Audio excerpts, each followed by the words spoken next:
Tra tutti gli ostacoli della vita, uno dei più ostacolanti è il non riuscire a fare pace con il proprio passato. E chi, se non Ghostbusters, è perfetto per sconfiggere i fantasmi del passato?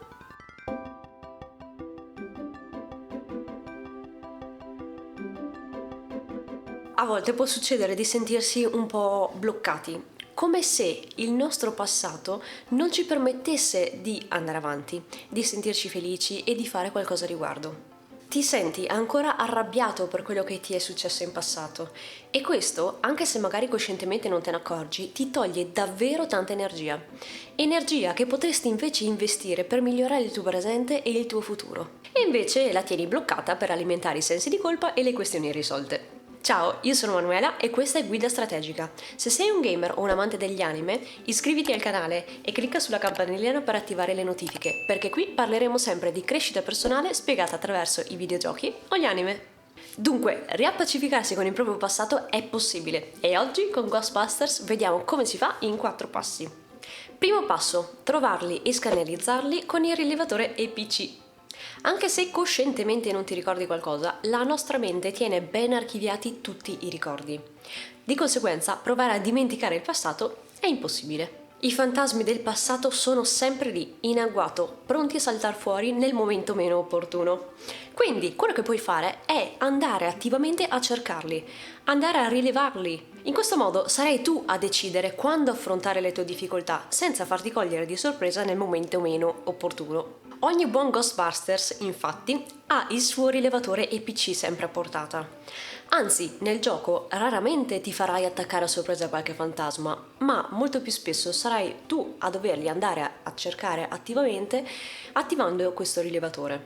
In questo modo saprai esattamente quando un'entità sta per attaccarti e avendo già il tuo rilevatore in mano sei già pronto a scannerizzarlo per capire quali sono le sue debolezze. Quindi, quando decidi di affrontare un tuo fantasma, fai il bravo Ghostbusters e preparati.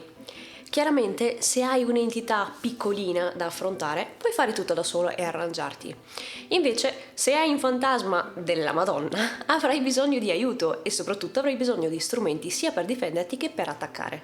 Degli strumenti utili che puoi effettivamente utilizzare, in ordine crescente, sono ad esempio una tisana rilassante, una pallina antistress da maltrattare, una zona sicura in cui poter tirare pugni e sfogare la tua rabbia fisicamente, un amico fidato, un gruppo di amici fidati, oppure un terapeuta.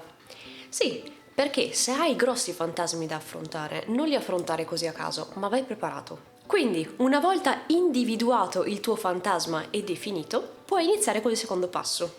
Indeboliscilo con l'equipaggiamento protonico. Bene, ora hai il tuo fantasma davanti. È arrivato il momento di sconfiggerlo. Hai molti strumenti a tua disposizione, come ad esempio il flusso esplosivo, i dardi protonici o i coni d'urto. Ma non farti mettere troppo sotto pressione da questo passo. Infatti, è vero che il tuo obiettivo finale è quello di sconfiggere questo fantasma, però non sei costretto a farlo in un'unica sessione. Puoi fare vari tentativi, conoscere meglio il problema, prenderci confidenza e pian piano affrontarlo a piccoli step. Infatti, su Ghostbusters comunque hai tantissimi checkpoint. Se nella prima sessione non riesci a sconfiggere il tuo fantasma, pazienza, riproverai dal checkpoint precedente e sarà appena lì. Lo farai da capo, ma lo farai con nuove conoscenze. E questo ti permetterà di affrontare sì la stessa situazione, però con più saggezza e più preparazione. A volte si crede che siano le situazioni della vita, i vari avvenimenti a cambiare la vita stessa. In realtà, per la maggior parte, è proprio il tuo approccio a quello che succede a cambiare gli eventi. Quindi, cambiando approccio, puoi davvero cambiare la tua situazione, anche se la situazione in sé rimane la stessa. Dunque, nonostante il fatto che tu ti troverai sempre lo stesso fantasma davanti, cambiando il tuo approccio, ovviamente cambieranno anche i tuoi risultati e ti avvicinerai sempre di più alla sconfitta di questo maledetto fantasma. Quindi, una volta che avrai indebolito il tuo fantasma, è ora di cambiare strumento e passare al flusso di cattura. Insomma, quando il tuo fantasma è sufficientemente debole, la tua attrezzatura passa in automatico dal flusso esplosivo al flusso di cattura. E con questo avrai in pugno il tuo fantasma, lo rinchiuderai nella tua rete di energia e procederai appunto con la sua cattura. E proprio come nella vita reale, una volta che tu cercherai di catturare questo fantasma, chiaramente lui non se ne starà lì in pace a farsi catturare, ma inizierà a rivoltarsi, a cercare di fuggire. E quindi tu dovrai prendere questo flusso di catture, iniziare a sbattacchiarlo di qua e di là e rincoglionirlo un po', insomma. Insomma, a nessuno piace affrontare i propri fantasmi del passato, ma lasciarsi guidare da loro non è affatto una buona idea. E quindi, proprio come in Ghostbusters, con il flusso di cattura che devi trascinare nella direzione opposta rispetto al fantasma, tu dovrai fare proprio l'opposto di quello che vorresti, ossia andare incontro al tuo problema, accettare che quel fantasma esiste. Un esercizio che può esserti molto utile per riuscire a fare un po' di pace con i tuoi fantasmi del passato è la scrittura. La scrittura è uno strumento davvero potente. Questo perché ti permette di rielaborare gli eventi e rielaborare i ricordi in maniera diversa da quello che faresti parlando. Scrivere, infatti, ti costringe a dare una struttura ai tuoi pensieri.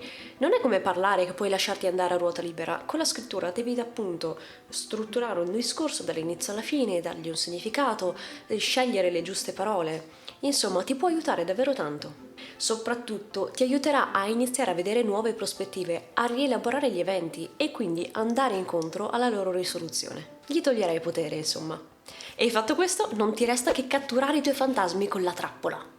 Bene, hai indebolito il fantasma, lo hai incanalato nel flusso di cattura, lo hai sbattacchiato di qua e di là, adesso hai una bella trappola per terra con un bel cono di luce che va verso il soffitto e devi semplicemente trascinarci il fantasma sopra e farlo entrare appunto nella trappola.